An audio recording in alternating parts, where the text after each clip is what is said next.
ny 140. Levitikosy 7:20, 140.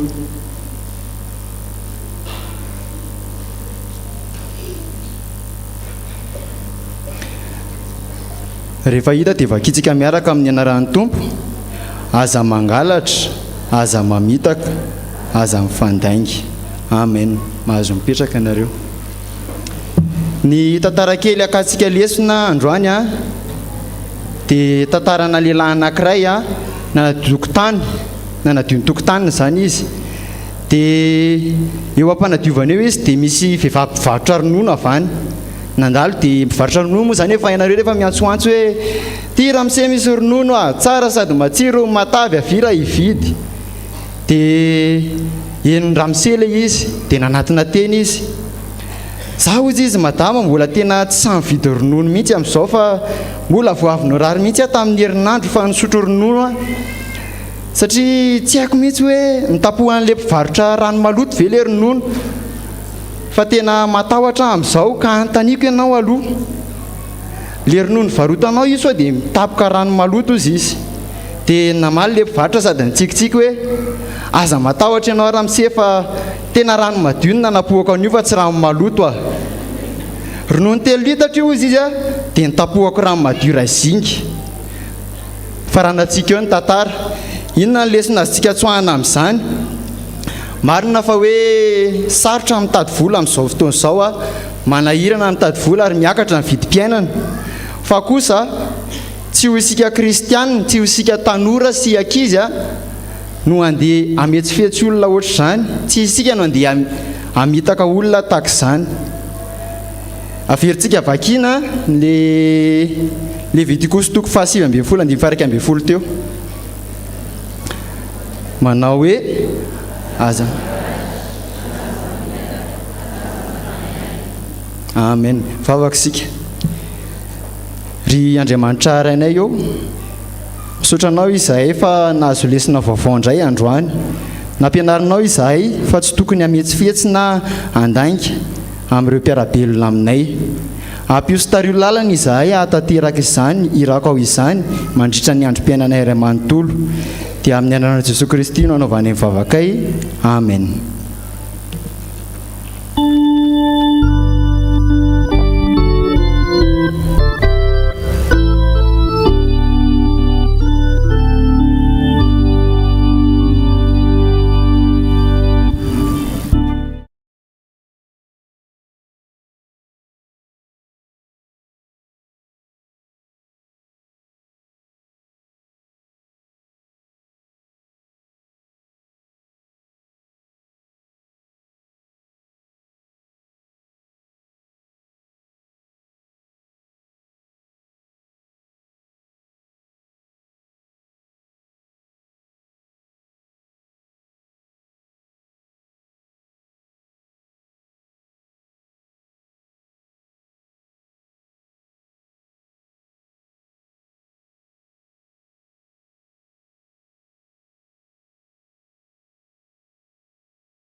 Salamo faraiky amin'ny 300, ny 1 ka hatramin'ny 7.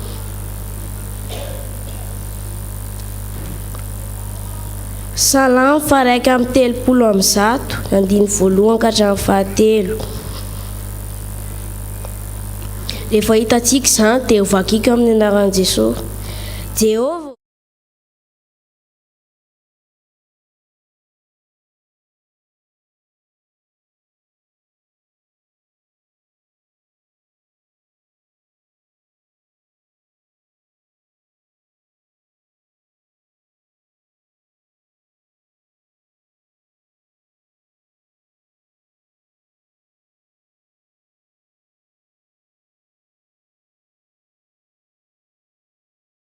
Amen.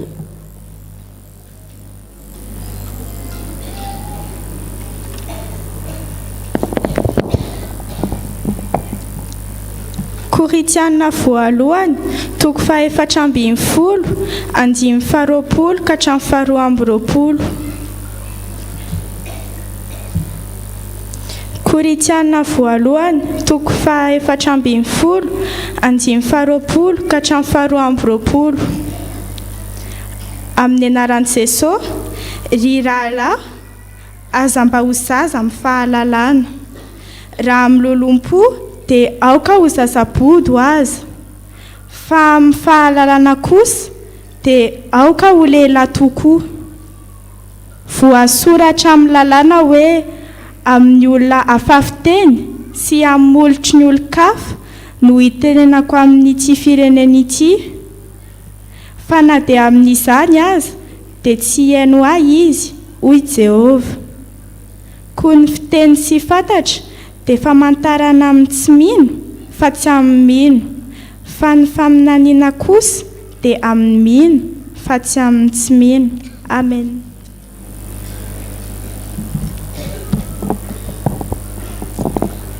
Iara hitsangana antsika hitseda amin'ny filazantsara. Filazantsara araka Lioka. Lioka toko fahafolo andimy faraika amby roapolo ka hatramin'ny faha-efatra amby roapolo. Lioka toko fahafolo andimy faraika amby roapolo ka hatramin'ny faha-efatra amby roapolo. Ary tamin'izany ora izany dia ravoravo tamin'ny fanahy masiny Jesosy ka nanao hoe: mideranao ao raiko, tompon'ny lanitra sy ny tany, fa efa nafenao tamin'ny endry sy ny manan-tsaina izany ka nasehonao tamin'ny zaza madinika. Eny raiko, fa izany sitrakao. Ny zavatra rehetra dia efa natolotry ny raiko ahy, ary tsy misy malala ny zanaka afa-tsy ny ray, ary ny ray afa-tsy ny zanaka, izay tiany zanaka anehoana azy. Ary nitodika tamin'ny mpianana izy dia laza taminy manokana hoe: sambatra ny maso mahita izay hitanareo. Fa lazaiko aminareo fa mpaminany sy mpanjaka maro no nanira hita izay hitanareo fa tsy nahita, ary nanira rezerenareo fa tsy nahare. Ray masina manamasinanay amin'ny fahamarinana, ny teninao fahamarinana. Amen.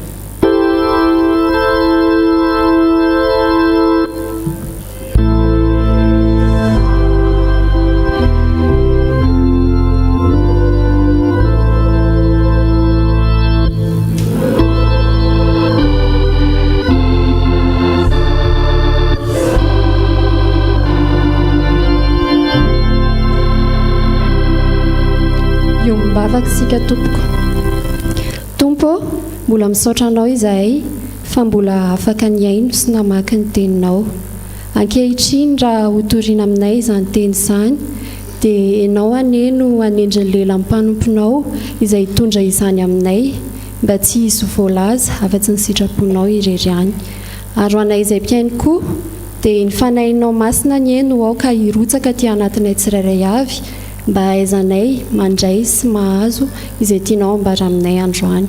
Amin'ny anaranao Jesosy. Amen.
Andriamantsika azo toerana.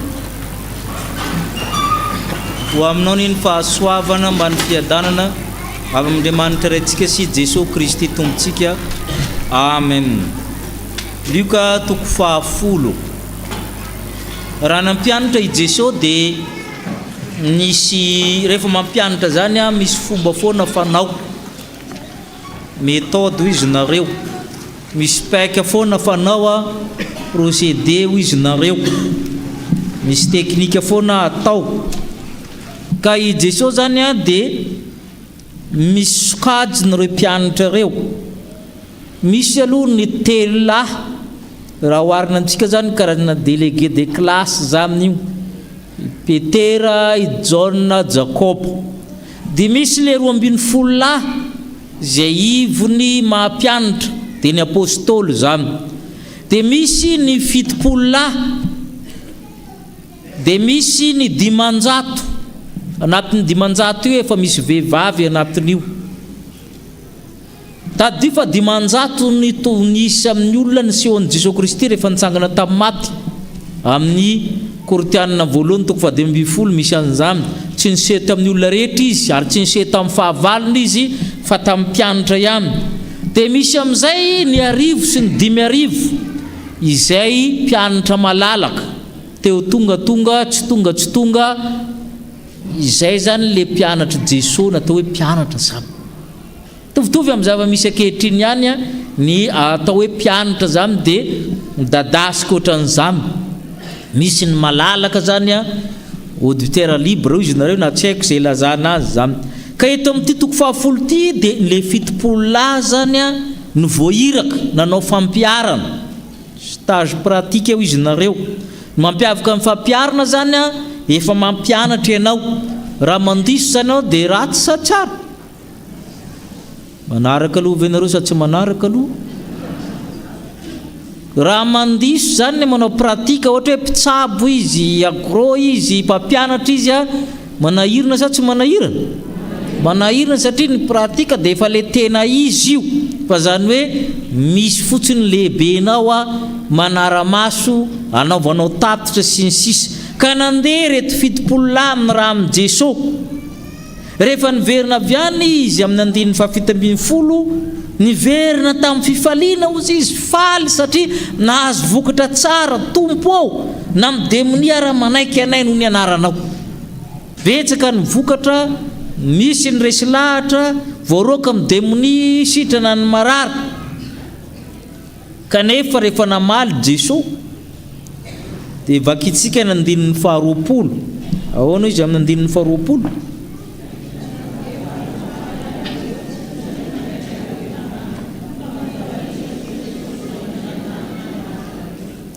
Kanefa aza mifaly ianareo fa manaiky anareo ny fanahy. Tsy izay ozy izy no tsara le tatitra sy ny sisa fa ny tena zava-dehibe dia ny hoe voasoratra any an-danitra ny anaranareo. Zay ny zava-dehibe ho Jesosy fa tsy le fahagagana loatra na ny zava-bitanareo loatra fa ianareo ve voasoratra ny an-danitra. Le fiavian'ny tompo sahady ny tenenin' Jesosy eo. Le tenentsika hoe manantenahana Andriamanitra. Avy eo le perikopany vakitsika teo ny vakinjanantsika dia milaza ny fentena amin'izay ataon'i Jesosy amin'izany na napetraka teo ambavan'i Jesosy. Vakitsika amin'izay ny 120. Ahoana ozy izy? Ary tamin'izany ora izany dia ravoravo tamin'ny fanahy masina i Jesosy. Ka nanao hoe raika.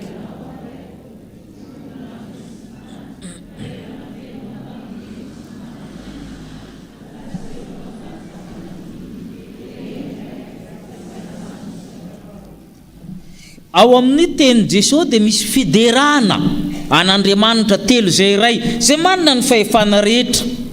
Ao anatin'ny koa nefa milaza izy hoe tsy ny olona rehetra nanehoana izany fa ny zaza madinika. Zany hoe le Andriamanitra telo zay iray manana ny fahefana rehetra amin'ny tenenin' Jesosy tokony antenaintsika. Dia ny faharoa, le Andriamanitra maneho ny tenany amin'izay tiany ihany, tsy ny olona rehetra fa zay tiany ihany. Efa nilaza hoe rehefa nitsangana tamin'ny maty Jesosy dia nifidifidiny ny olona ny sehoany dimanjato ny totaliny. Tsy ny olona rehetra ny sehoany. Izay indrindra ny arantsika amin'nkehitriny hoe ny Andriamanitra ny tenaitsika dia Andriamanitra mahery telo izay iray.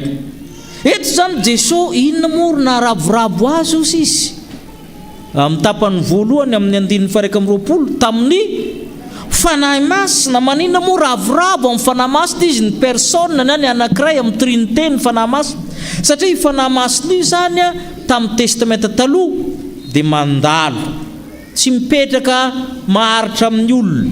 Rehefa tonga ny fanahy masina dia matanjaka be Samson. Rehefa tonga ny fanahy masina dia naherimezakazaka Eli.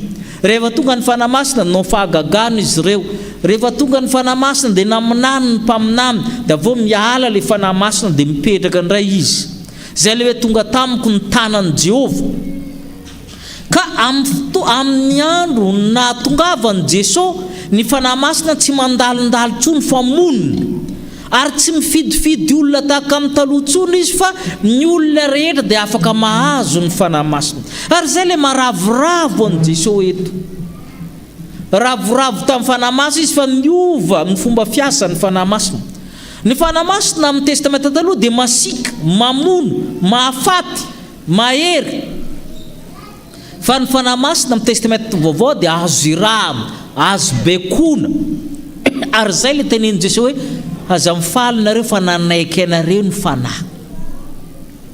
Ny fanahy masina ny saro-patarina indrindra amin'ny trinité, ary ny fanahy masina tsy azo vazivaziana. Fa ny fanahy masina rehefa tezitra zay miteny ratsy ny fanahy masina dia maninona? Tsy mahazo familan-keloka mandrakizay. Ny fanahy masina io zany ny sarotra indrindra amin'ny trinité sublime et volatile izy nareo. Ary zay mahatonga azy hoarina amin'ny rano, hoarina amin'ny rivotra, hoarina amin'ny voromailala, hoarina amin'ny tanana. Ny fanahy masina io na ravoravo an'i Jesosy. Efa nieritreretintsika moa ny asan'ny fanahy masina zay Andriamanitra manaiky hipetraka amintsika, na ny zatovolahy na ny zatovovavy na ny andevo nizaniza. Zay ny voalaza ny 𝗔𝗟𝗔𝗛𝗛 fahatelo. Volinandro Krismasy zao raha namanga ny Elisabeth i Maria, inona ny tranga ozy izy? Nibitaka ny hafaliana ny zaza tao ankibony Elisabeth satria feny fanahy masina Elisabeth. 𝗔𝗟𝗔𝗛𝗛 de joie izy nareo. Dia io zany le resahana eto hoe le fanahy masina zany afaka raisina ny zaza ao am-boka aza. I fanahy masina io no ho raisin'ny fiangonana, afindran'ny fiangonana, ny fametrahan-tanana dia famindrana fanahy masina. Itsika dia maniraka fanahy masina rehefa mivavaka, rehefa mangataka hoe mba sitrano, mba me zao. Ny fanahy masina zany lasa irakiraka eo am-pelantanantsika. Ary na ny mieritreritra an'izany raha misaina dia manahirisa Andriamanitra ane le irahanao io. Ianao ve mba nainanaitry tena mba ravoravo ny saotra ny fanahy masina, fa ianao ne ka maniraka Andriamanitra.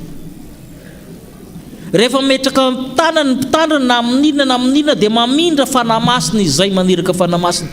Ary na ny mpiandro koa ary rehefa metra tanana izy miteny hoe raiso ny fanahy masina. Mba tsapan'le mpiandro ve fa nandidy fanahy masina izy amin'izany. Ary zany tokony ambanetry tena azy hoe Andriamanitra nge irahanao io e. Ary zany tokony ampanetry tena zay natonga Jesosy ravoravo tamin'ny fanahy masina izy. Ary zay mahatonga azy manana endriky ny volomailala tsotra amintsika. Fa raha Andriamanitra ao amin'ny fanahy no maneho ny heriny amintsika tsisy tafapetraka ato tsika. Fa Andriamanitra zany lasa tsotra ao amin'ny fanahy masina dia nanaiky raha. Ary zany mitondra nambavaka amin'ny olona metraka amin'ny tanana aminao ny mpitandrina entina nambavaka mandrakarivo, mba ho fanahy tsara ao aminy ny afindrina amin'ny zafikelinao amin'ny zanakao. Zamy ny antony tondra nambavaka azy na rady mpitandrina na jobily na ino hoe mba ho tena fanan'Andriamanitra amin'io, fa ny ao amin'ny any no afindrina aminao amin'ny alalan'ny fametrahan-tanana. Ary zany tsy hanenjena ny reny mpanompon'Andriamanitra reny, fa rehefa feny devoly izy dia afindra ny mankaiza moa? Afindra ny mankaiza? Naona aminareo. Zay ny tondra nambavaka ny reny, fa tsy resa-bolana inona ny mandeha loha, fa tena mananitra hoe eto ambavaka, fa le fanahy no manaiky irahany manko aminao.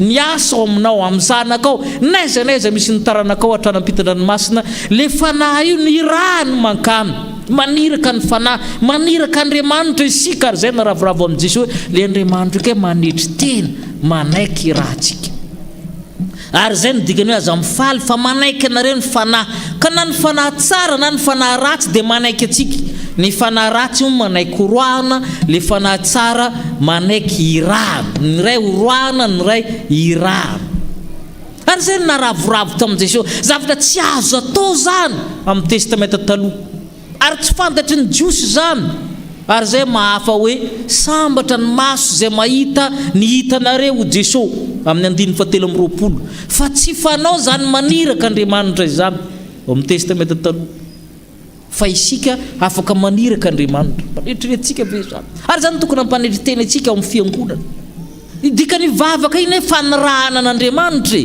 ianao mivavaka ho an'ny zanakao dia maniraka ny fanahy masony hoe karakarao ny zanako anambany vohitra marary na anampitan-dranomasina maniraka Andriamanitra ne ianao maniraka fanahy masina ary zany tokony mpanetry tena anao fa Andriamanitra io rahanao io ary zay mampitsombadika amin'ny testamenta taloha amin'ny testamenta vaovao tsara ho fantatsareo tamin'ny testamenta taloha dia anjely no rahan'Andriamanitra manompo ny olona ary efa tsara koa zay ambony be koa zay anjely rahany manavitra mankatso manko zay mahatonga antsika mahita anjely be dia be amin'ny testamenta taloha dia ny fisehon'anjely raha hitanareo dia mijanona eo amin'ny fahaterahan'i Jesosy misy dikany rehefa tonga zany Jesosy Andriamanitra voahiraka io afaka maniraka Andriamanitra mihitsy isika ary zany zavatra ngeza be zany fampianarana zany ary mampatahotra azy sa Jesosy ny raha amiray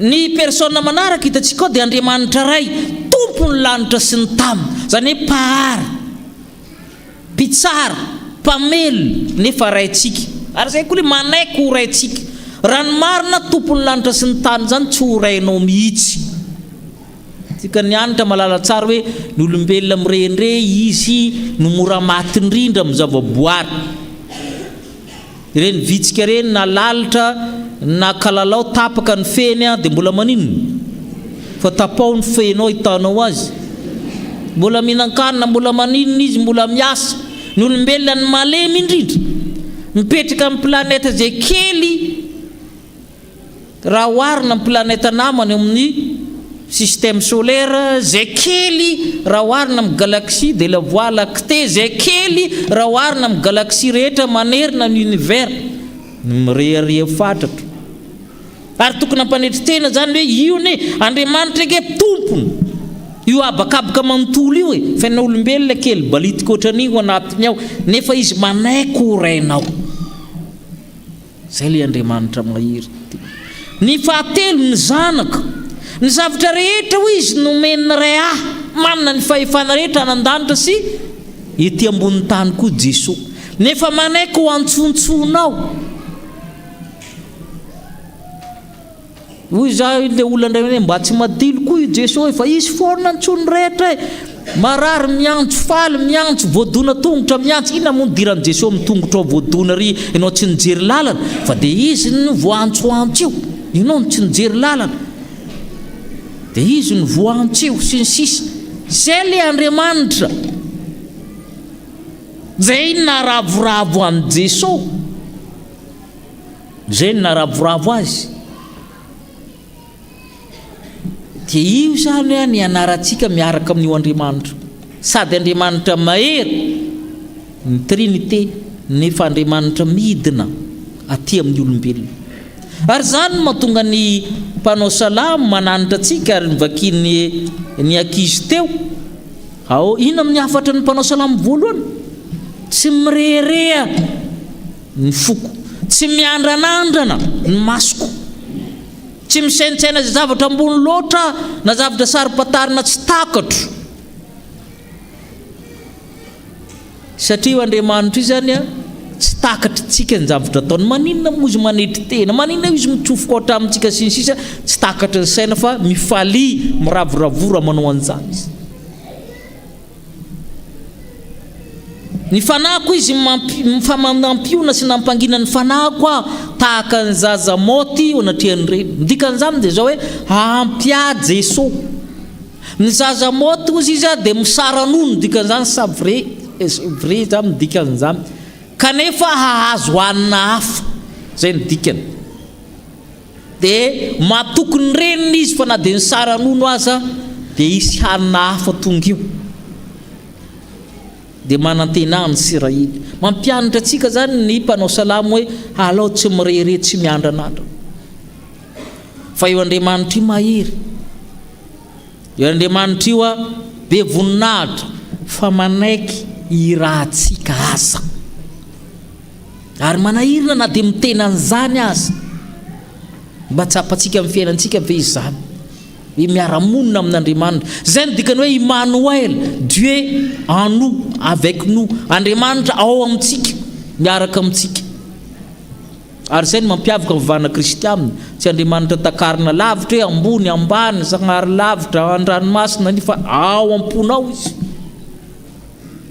izay le fanahy masina tsy azon'izao tontolo izao na raisiny satria tsy hitany na fantany fa ianareo fa aiza izy ao anatinareo zay le Andriamanitsika zay fa ny zavatra faharoa zay sady mampitandrina ihany Jesosy tsy ny olona rehetra ny mahalala an'io Andriamanitra telo zay raha io tsy ny olona rehetra ny sehoany velentsika vakina manko ny teny asesitsika amin'izay izy rehetra amin'ny 720 vakitsika lioka toko 10 ahoana ozy izy ary tamin'izany oro izany dia ravoravo tamin'ny fanamasina Jesosy ka nanao hoe mideranao araiky tompony lanitra sy ny tany dia ahoana ny tony fa efa nafeninao tamin'ny endry sy manan-tsaina izany ka nasenao tamin'ny zaza madinika iny raiky eo fa izany misitrakao dia nandininy 420 izy zavatra rehetra natolony ny raiky koa dia avoana ny tony tsy misy malala ny zanaka afa-tsy ny ray ary ny ray afa-tsy ny zanaka sy izay tiany zanaka anehoana azy aminy misy olona lany andro amin'ny dablo ipetrahanao io fa tsy mety mahalala n'Andriamanitra satria tsy anehoany zanaka n'Andriamanitra izy mila anehoany io mila sokafana i masony mpanahy masony tsaintsika io vao afaka mahita n'Andriamanitra fa tsy ny olona rehetra ny mahita n'Andriamanitra tsy ny olona rehetra ny mahalala n'Andriamanitra ary zay mahatonga le olona lany anjo manenjika ny fiangonana satria tsy tahaka ny zany ozy ny mpanao salamo mihoatra azy zany ozy izy nanao teolojia tany velany zay dia nantsasaky ny teolojiana mampianatra anay ne tsy mino an'Andriamanitra izy tokony inondray nino an'Andriamanitra niakatra ny fahalalan'Andriamanitra dia avao izy lasa tsy mino dia manazava an'io ainy baiboly io sy ny sisa fa rehefa mamarina izy miteny hoe za tsy mino an'io izy izy afa kandro natao keto ikepoka fotsiny ianao satria zay le hoe nafenin'Andriamanitra amin'ny endry sy manan-tsaina zany ka nomeny ny ankizy madinika ny zaza madinika Andriamanitra zany maneho mitenina amin'izay tiany sehoany tsy terenao izy fa rehefa ianao tsy sehoany lany andro ianao mankatem-piangonana na dia nanompo azy aza mba voany zany ihany fa mazava miteny nafeninao tamin'ny endry sy manan-tsaina ozy izy dia nasehonao tamin'ny zaza madinika dia rehefa mianatra ianao dia mianara amin'Andriamanitra ianao manetreteny ianao rehefa 20 taona ihany ny anarako momba an'io mbola tsy mahay ihany fa mitety firena maro za koa raha tsy mahay an'io ka za milangalanga lohako ianao fa za koa raha tsy mahay an'io tena mahitsy be amin'ny teny an'izany satria raha vao tsy zay dia diso hevitra ianao ary le hoe zaza madinika eto tsy le fiteninareo andavanandro hoe zay madinika tsy zay natao hoe zaza madinika ao amin'ny soratra masina dia ireo zay miankina amin'Andriamanitra na manan-karena izy na mahantra tsy le fiteninareo andavanandro ary koa rehefa te hisoloko dia zay madinika anjaranay madinika tsy zay mihitsy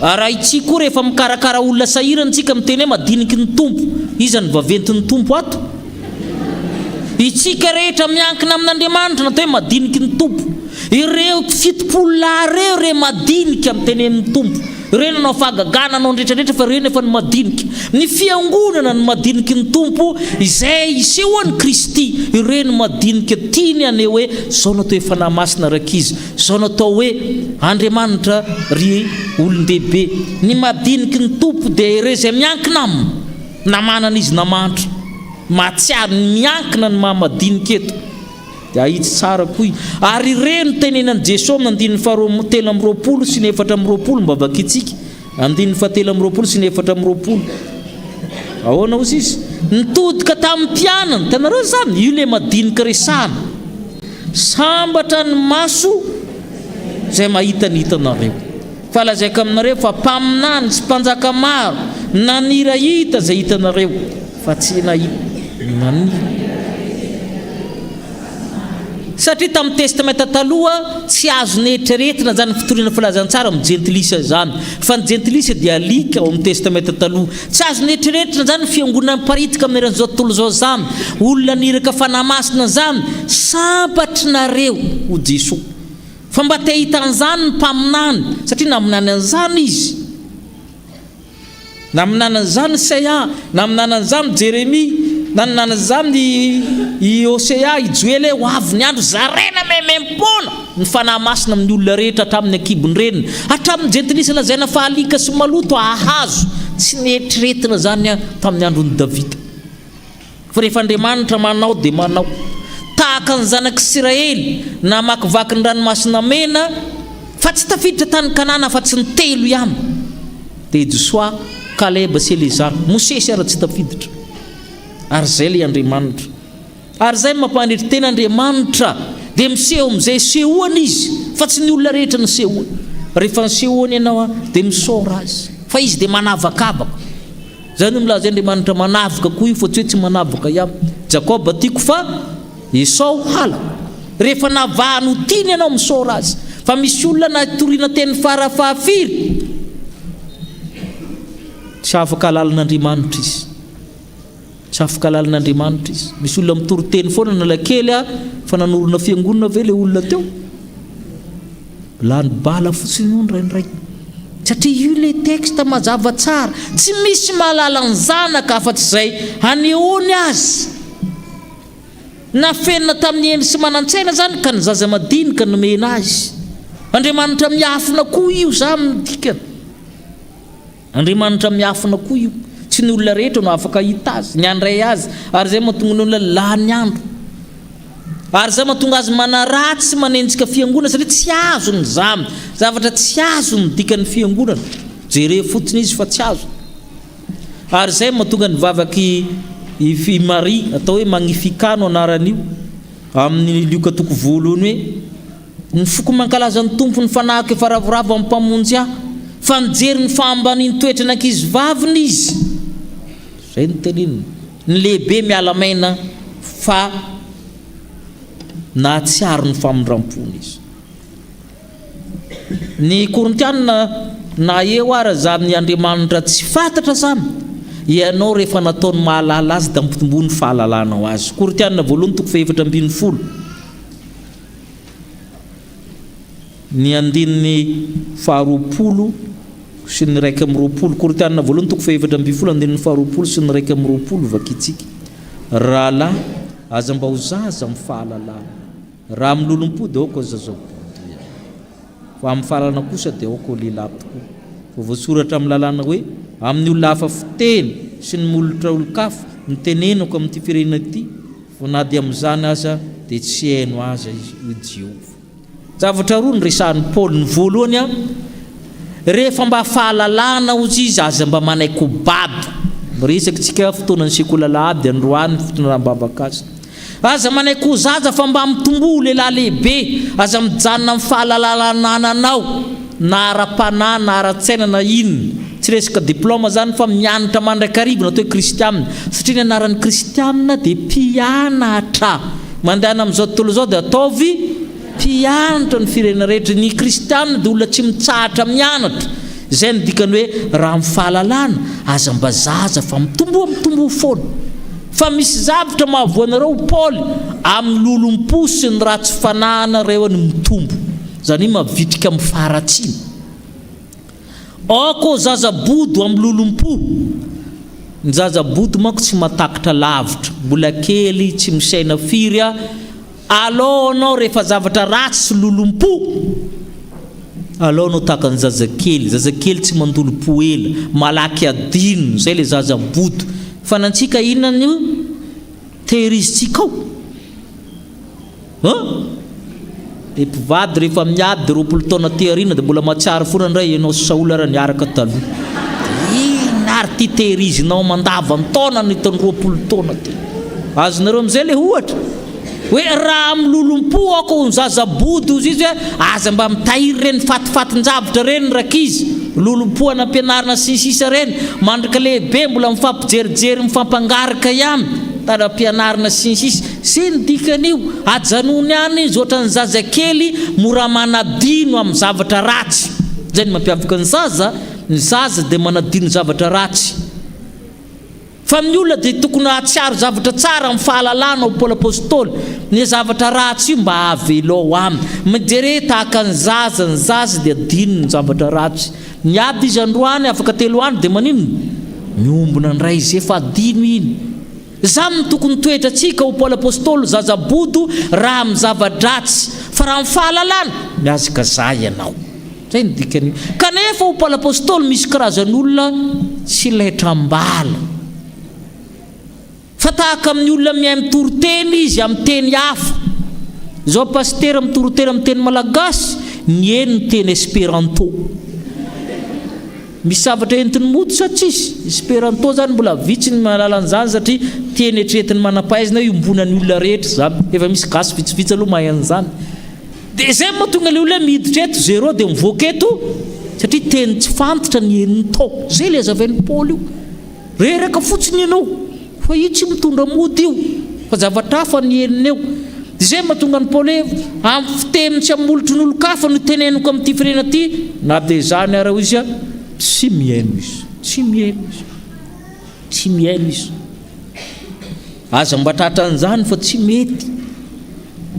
Androany tsika hoy izy nitoba amintsika hoe mifalifa manaiky anareo ny fanahy, tsy zay fa voasoratra nan-danitra ny anaranareo raha manaiky ara-monina amin'ny Andriamanitra telo zay iray. Ngeza zany rakizy. Tsika sekola lahady, Andriamanitra telo ny ray manampy sy manosika ianao. Tokony lasa lavitra ianareo sa tsy lasa lavitra? Fa mavesitra sarotra tosika. Efa Andriamanitra telo manosika anao anan-danitra, mbola tsy tafa ihany ino. Fa inona loatra ty taritaritinao ty? Mafana zany Andriamanitra telo zany a. Mitady hevitra hiakaranao anan-danitra, fa maninona ianao tsy tafiditra? Mba tokony eritreritra zany tsika zay dikan'io a. Ravoravo Jesosy complet ny élément. Zay manko izy io. Amin'ny testamenta taloha moa izy ny tena miasa Jehovah raitra, zay le izy. Rehefa tonga ny filazany tsara izy ny miasa. I Jesosy rehefa vita Jesosy izy le fahatelo tonga. Zay na ravoravo zay complet telo be zao no manosika anao anan-danitra. Mbola mitady tsy ho tafa ihany. Mbola miolakolaka amin'ny fiangonanao. Sasany moa rehefa tonga am-piangonana ny réservé mihitsy re vodiazo ry na mbola malalaka ara le fiangonana. Sisy manao an'izany moa ato. Ary foana izy hita efa fantatry pasteur mihitsy eo le ribe. Tsy hoe ratsy akory ny makeo fa mbola misy azy malalaka be dia be eto. Ary zay ny fitadiavan'Andriamanitra efa mba maheno ihany aloha na ariary. Tsy marina inona hozy Andriamanitra na eo ary ianao. Fa ataoko foana na tonga anao anan-danitra. Tsy re zany fitiavan'Andriamanitra antsika zany. Ary zay mahatonga antsika hoe tsika halalin'Andriamanitra fa soatratry ny faharoa hoe hendry sy manan-tsaina dia hiafena ny fahalalan'Andriamanitra. Dia itsika le zaza madinika tian'Andriamanitra trotrona mankany an-danitra. Meteza hiaraka amin'io Andriamanitra io fa naiza le ianao tsy very mandeha ianao. Fa mitelo zao no mitatana anao. Mba n'Andriamanitra rery ny voninahitra. Oka ravoravo amin'ny fanahy masina isika. Amen.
iombona ivavaka sika ry avaka dia raha sy misaotra anao zay ry Andriamanitra telo zay iray le Andriamanitra fitiavana ianao ka mitady ny fomba rehetra tokoa satria tsy tianao isoverina dia iray ara izahay indrisany efa tompo fa izahay ihany ny tosakana tsy natongavanay ao amin'izany fanjakanao izany ny fahalalanay sy ny fahaizanay no manamaizina ilay fahasoavana izay efa nasehonao sy natolotra ao maimaim-poana ho an'izay rehetra mino anao Andriamanitra zanaka saotranao tompo fa ianao ilay Andriamanitra tokoa dia efa naniraka ny zanaka ka niara-nonina taminay mitoetra aminay ary maame anay ny tsara rehetra taridalana anay ho amin'ny fahamarinana ary ianao ilay fanahy masina dia mitoetra amin'ny olona rehetra ary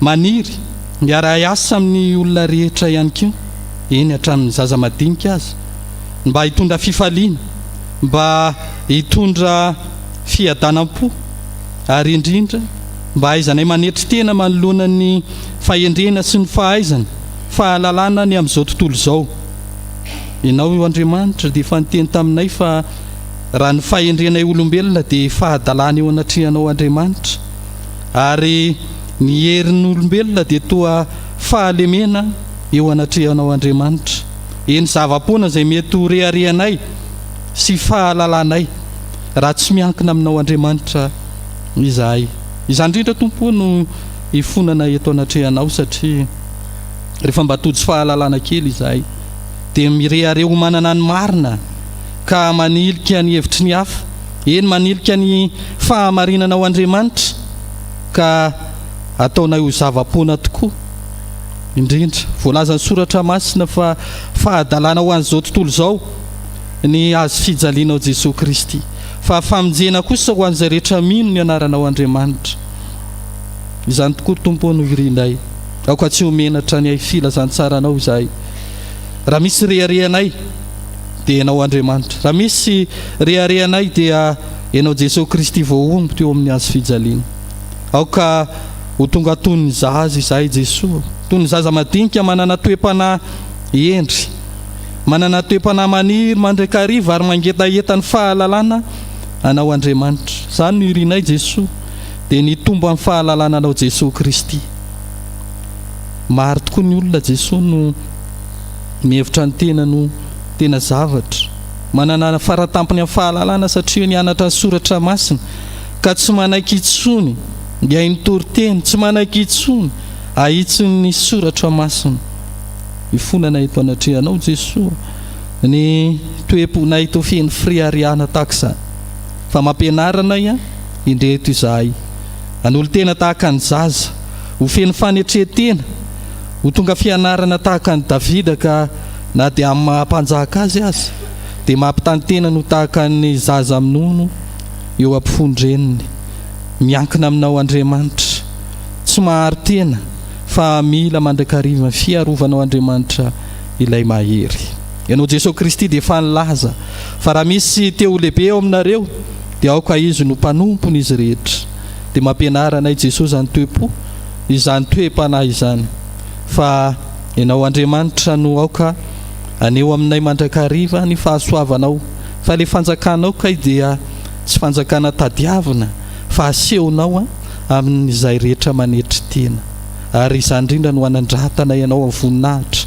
rehefa tonga ny fotoana dia matoky izay Jesosy fa manomboka amin'ny anio no anavaozanay fanoloran-tenanay ho anao maniry izay Jesosy ary mangetaeta fatratra hitombo amin'ny fahalalana anao Jesosy Kristy hatramin'izao sy ho mandrakizay amin'ny anaranao Jesosy Kristy tompo nanaovanay izany vavaka izany amen.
tsika zay manaiky ho zaza madinika eo natrehan'ny tompo mitsangana ndreny tena soa mahafaly fahamafany fahotatsika izy ho ny tompo aminao mety manadino ny zanany monono va ny vehivavy ka tsy hamindra fo amina lokan'ny kibony eny mety manadino ihany ny vehivavy fa izaho kosa tsy mba manadino anao satria mino anatra ianao nandretra teny teo natreo izaho efa niainanao aza matahotra ena fihevinanavitra anao efa niantso nanaranao ianao izaho dia izaho no mamono ny fahadisoanao no zany ravana dia voavela sy voafava koa ny fahotanareo no ny aminaran'ny Kristy tompo samy amin'deran'ny tompo ianareo sambatra ny olona zay voavela ny tenany sy voasarina ny fahotana sambatra ny olona zay tsy hain'i Jehovah eloka ary tsy misy fitaka ny fanahiny orayntsika mavitribitrika ny raha voalahatra dia rahantsika ny tompo amin'izany famelan-keloka izany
andeha ary ivavaka isika ary Andriamanitra fototry ny fanantenanay io Andriamanitra mpahary Andriamanitra fototry ny fisina ka mampisy avy amin'ny tsy misy fototry ny fahatsarana ka manome izany mandrakariva ho an'ny vahoakany nefa Tompo tsy misy izay miafina aminao ny fiainanay vahoakanao reto izay manantena ny fiavianao misy Tompo amin'ny reto vahoakanao reto ny marary angatahanay Tompo hery tanjaka ary fahasalamana avy aminao mba ahafahan'izy ireo hiaina miramirana sy feno fifaliana misy amin'izy ireo Tompo ny kivy sy anjakan'ny tebiteby samihafa ampahirezo ka ampiorena ao aminao ahafahany amin'izany fahoriana sy tebiteby manjo sy mamatopatotra azo zany misy amin'izy ireo izay anjadian'ny fahoriana ka angatahanay Tompo ny hampifaliana ho azy hanomezana ho azy fanantenana vaovao ao aminao Andriamanitra tsy misy miafina aminao ihany koa ny asa fiveloma nisy tsirairay avy reto. Ampio Tompo, omeo fahombiazana mba amin'ny fitahianao ahafahany iaina miramirana ary hahita fahombiazana ny amin'izay rehetra ataony.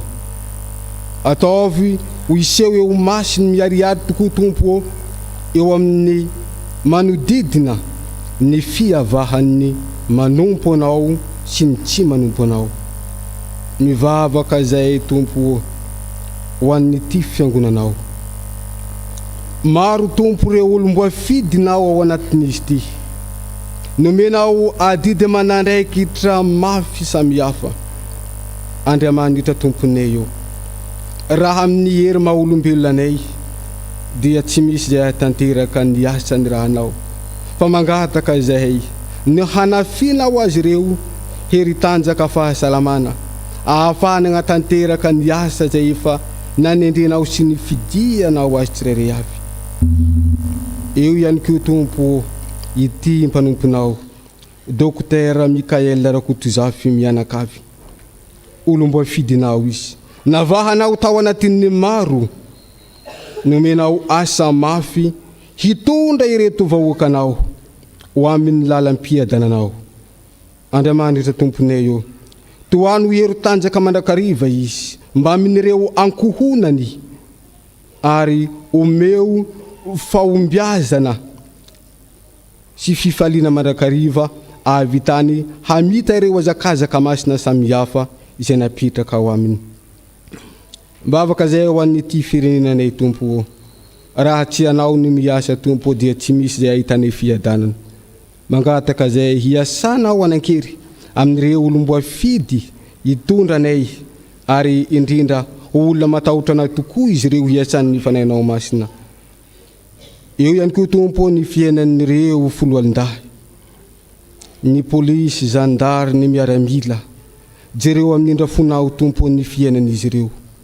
Ataovy mahita ny tananao mitsotra aminy amin'ireo asa mafy nomenao azy amin'ny fiarovana ny firenenay, ka mba hanjaka ny fiadananao tokoa an'izy ireo. Ary ataovy matoky sy miantehitra aminao ny amin'izay rehetra ataony, ka mba hifaliany mandrakariva ao anatin'ny asa izay napetraka aminy. Ireo olon-tsotra ireny koa Tompo dia anjakan'ny fiadananao izy ireo mba ahitany andro miramirana sy mamiratra mandrakariva amin'izay rehetra iainany. Matoky izay Tompo, na izay rehetra tsy voaton'ny vavanay ary nefa mahasoa anay dia omenao anay zany. Ny anarana Jesosy Kristy ilay Tompo sy mpamonjy ary hamalivavaka no angatahanay zany. Amen. Ary havana malala, andeha ary isika hiaraka haneky isanambara ny fanekem-ponoana laharana faharoa ao amin'ny liturjia manao hoe isika mino n'Andriamanitra iray, ray tsy toa ampanao ny lanitra sy ny tany, ary ny zavatra rehetra na ny hita na ny tsy hita, ary an Jesosy Kristy Tompo iray, zanak'ilay tokan'Andriamanitra, nateraky ny ray talohany izao rehetra izao, ny mazava avy amin'ny mazava, Andriamanitra tokoa avy amin'ny Andriamanitra, nateraka fa tsy natao, miray amin'ny zavatra rehetra. Izy no naharina izao tontolo izao noho ny amin'ny olombelona, sady ho famonjena antsika, dia nidina avy tany an-danitra izy, ary nataony fanahy masina novo tamin'ny marivo dimy, dia tonga olona izy. Nombona teo amin'ny azo fijaliana ho fanavotana antsika, tamina napahany Ponto Pilato izy, maty izy ka nalevina, nitsangana tamin'ny maty tamin'ny andro fahatelo araka izay voasoratra izy. Niakatra ho any an-danitra izy, ary mipetraka eo an-tany ankavanany iray. Avy aliny aviany iray amin'ny voninahitra itsara ny velona sy ny maty, ary ho mandrakizay ny finakany. Isika mino ny fanahy masina, Tompo sady mpanomehana, izay avy amin'ny ray sy ny zanaka, ka hitsaoana sy ankalazaina miaraka amin'ny ray sy ny zanaka. Izy dia miteny tamin'ny vavan'ny mpaminany, isika mino ny fiangonana iray, masina, miorina amin'ny fanambaran'ny apôstôly, ary manerana izao tontolo izao. Isika manaiky ny batisa iray ho famelan-keloka, sady manantena ny fitsanganan'ny maty, ary fiainana mandrakizay. Amen. Aoka hipetraka ny fiangonana.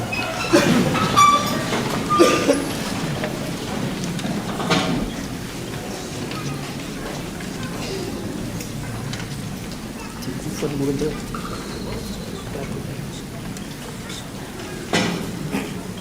misy ireo avatsika manolotra ny zanany mba hotsofina rano sy aseho amintsika raiky amby 700 nandinin'ny voalohany no raintsika dia asaina zazakely ary mandroso tany aidaina men'Andriamanitra atsika amin'ny alalan'ireo mandrosona valina sy mahery lanja tafitaniana tsiory asaina hiatrika ny alitara masina izy ireo raiky amby 700 nandinin'ny voalohany dia ny zazakely manantafika ny ambin'ny aly Amerika Johnson men'Andriamanitra atsika amin'ny alalan'reto ray aman-dreny reto manantafika Barjona sy aly Sirindray diary zazakely sofana ambinantsoa ny men'Andriamanitra atsika amin'ny alalan'ny Razafimaro Robel sy Vao-Arso Finaritra asaina izy ireo hiatrika ny alitara masina.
Wala misy adiny koa izy io mandroso ianao fa tsy rehefa tsy adin'Andriamanitra eto aty le zaza fa dia mbola misy hafa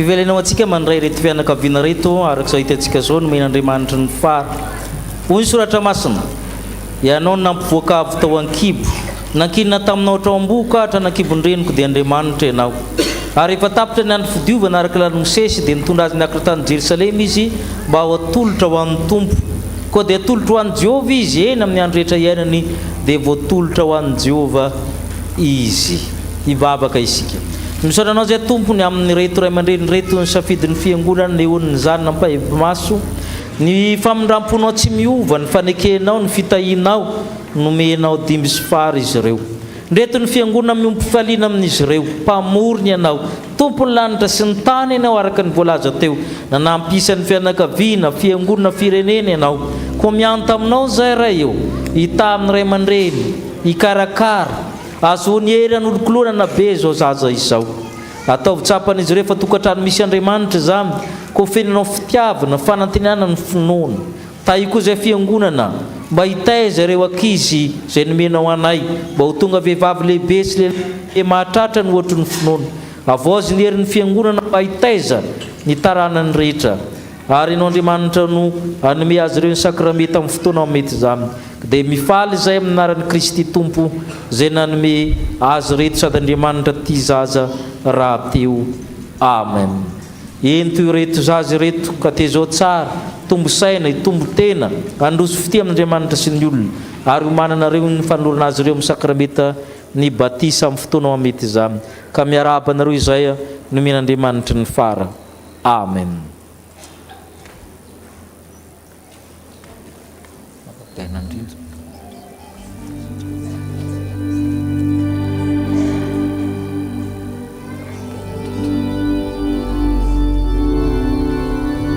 Tsy mifamadika akory reo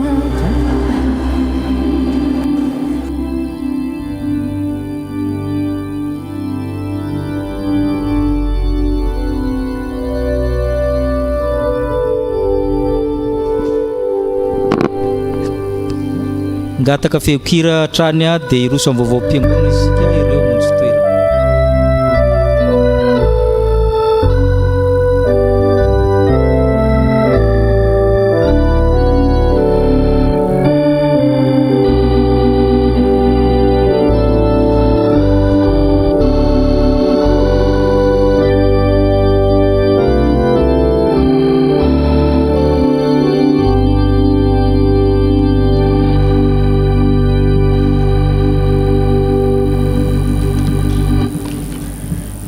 Finaritra misaotra an'Andriamanitra Rain'i Jesosy Kristy Tompontsika izahay amin'ny fangatanay mandrakariva ho anareo rehefa renay ny finoanareo any Kristy Jesosy sy ny fitiavanareo ny olo-masina rehetra.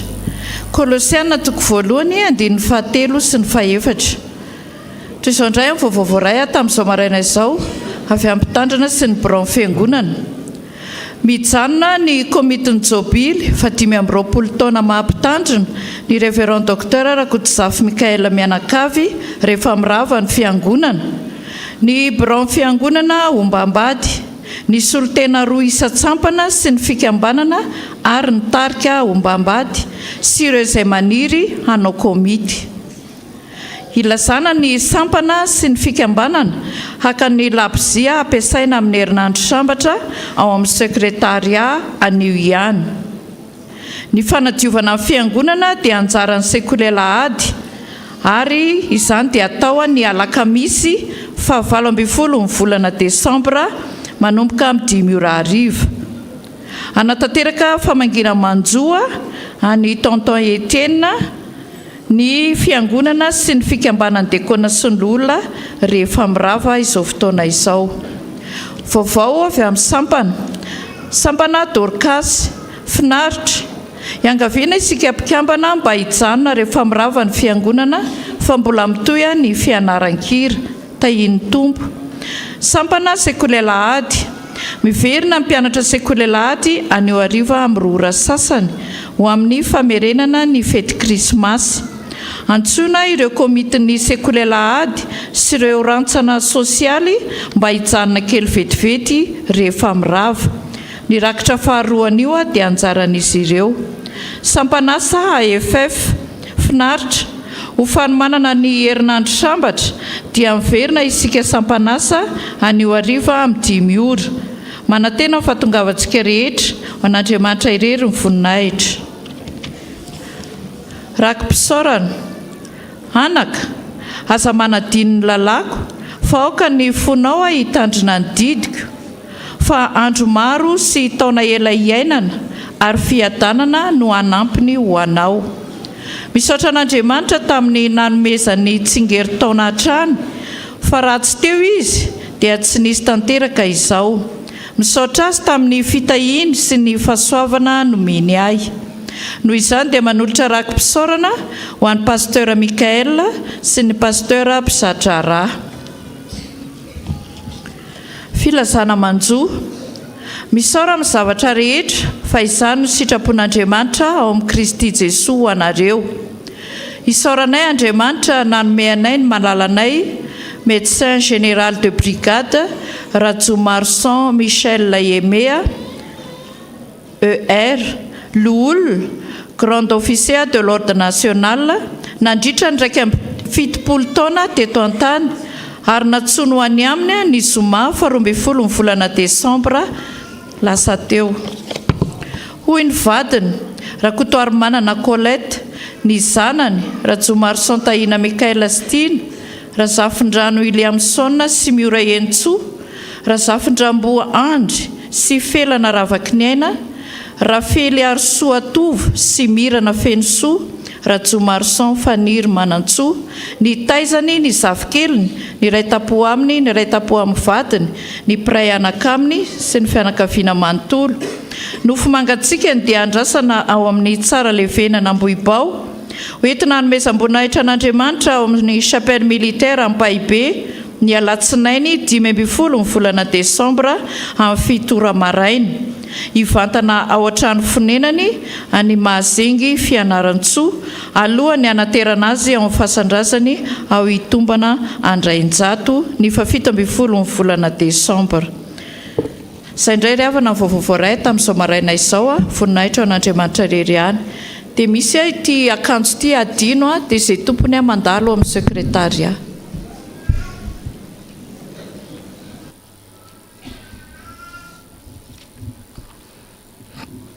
Fifaliana ho antsika ny tonam-bavaka ny batisa izay atolotra ny raha manatafika ny aly Emery Johnson zanaky raha mahatafika Barjona sy aly Tsirindray ny diary hitsangana zareo ao zazakely raha velo manjaka rajaona nomeny avo lohamina zanakira fidy zaka velondrainy dina risy rajaona ary soa miara manjaka domona dina zazakely andriana lizaty ankato maely basas andriana liza jauna mahiry victor zay zany le zazakely andre mializa kanto maely ay mahirya ny raina sy olonirina madika izy teo dia ireo no kasaina tabatisa itsika mbavaka zany misaotra tompo entina mbavaka ny fanambadiany raha kotoary soa ny onja sy andriana solo domona anika asanao izy ireo mbola nambanivohatra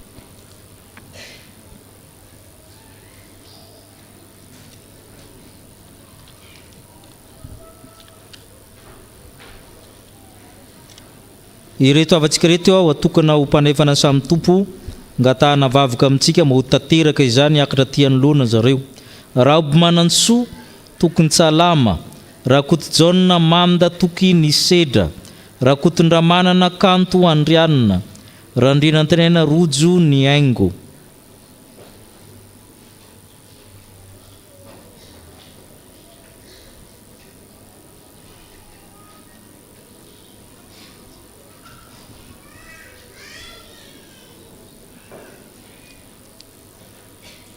todika ty amin'ny alitara ianareo misaranao zay Andriamanitra no izy reto zay nanolo tena iray latabatra aminao andray no famandran'i Kristy izay sakrameta masina iainana hatranandanitra ianao no misafidy ianao no manendrika apetraka aminao no fanendrenao mba ho ankatavinao izy reto amin'ny fanokanana masina taio ny fiomanana manontolo arabatina ara-tsaina ara-panahy taio ny tokantrano misy azy ireo mba ho vonona ara-panahy ka isy akona amin'ny tokantrano ny fisian'ny mpanefana santompo vaovao taio koa zay mpanefana santompo rehetra iombona amin'izy ireo amin'ny fanavozana ny fainakenay taio araka ny teninao ny mpanokana mba ho fanahy masina tokoa nomena azy ireo no ny anaran'i Kristy irery aminy amen mahazo toerinareo dia azo adonona ny rojom-bavaka ny hariva sy ny maraina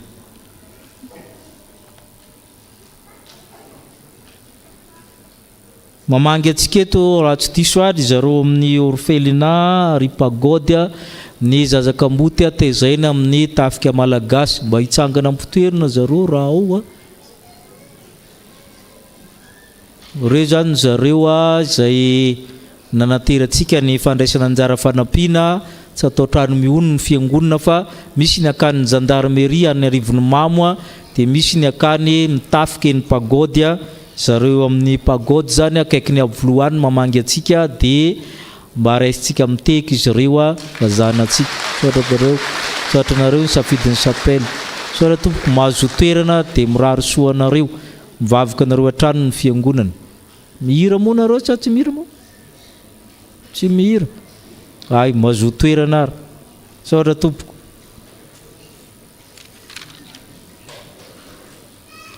amin'ny fahafitambin'ny folo no manomboka ny herinandro ny fanamasina sampana izy herinandro sambatra dia izy moa manomboka azy moa ny safify zany manomboka azy amin'ny firy amin'ny efatra dia manasa antsika rehetra zany misy ny liturgia ara-dalàna misy toroteny amin'io dia ny sampana samy manaka ny azy dia manasa antsika azo ny afatra mandritra ny herinandro sambatra asaina ianao zany ho amin'izany mandritra ny herinandro mifarina amin'ny 15 Desambra zany fandimby eo ny sampana miaraka amin'ny mpitandrina iroso amin'ny rakitra isika zany eo ny antokopira zany eo ny dekona andamina atsika amin'izany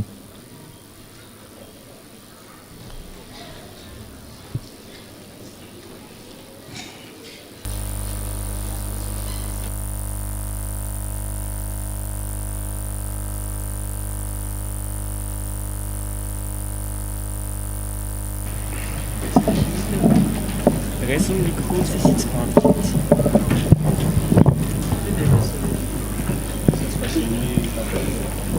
Das sind dann.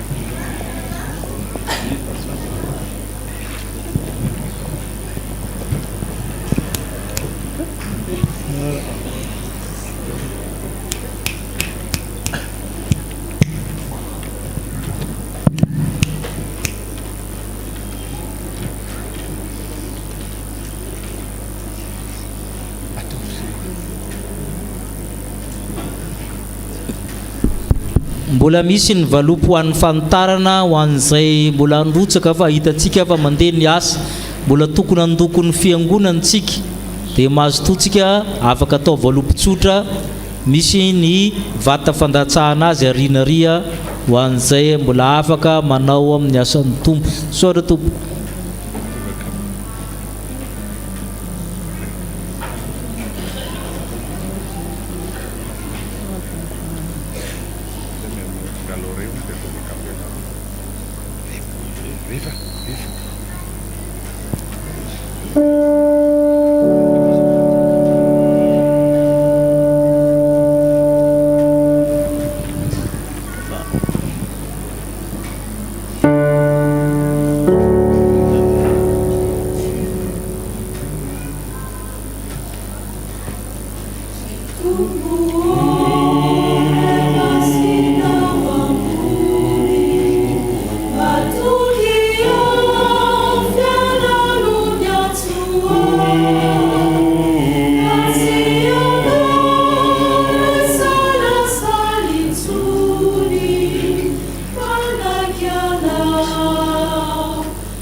Sarikya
zany ny kovitiny jobily rehefa araka ny voalaza teo misy ny famangina manjo oraintsika ny hira mialosy arony tsodrano amaranantsika ny fotoana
Tanteran'Andriamanitra aminao zao tsodrano zao.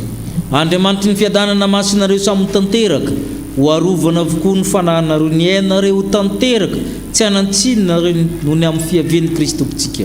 Ka ny fahasoavan'i Jesosy Kristy, ny fitiavan'Andriamanitra ray, fampiraisana amin'ny fanamasina hitantana ny dinareo, naiza naiza lehanareo. Amen.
Petraka hivavaka mangina isika to.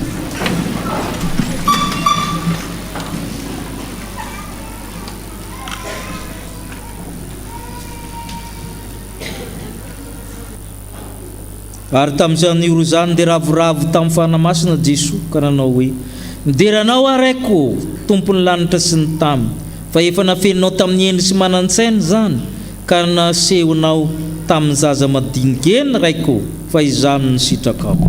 Ho an'Andriamanitra ireny ny voninahitra amin'ny anaran'ny Ray sy ny Zanaka ary ny Fanamasina. Ato amin'ny ilana ankavanana aty isy famangina manjo isika rehetra izay mieritreritra hiditra amin'ny komitin'ny jobily kosa hijanona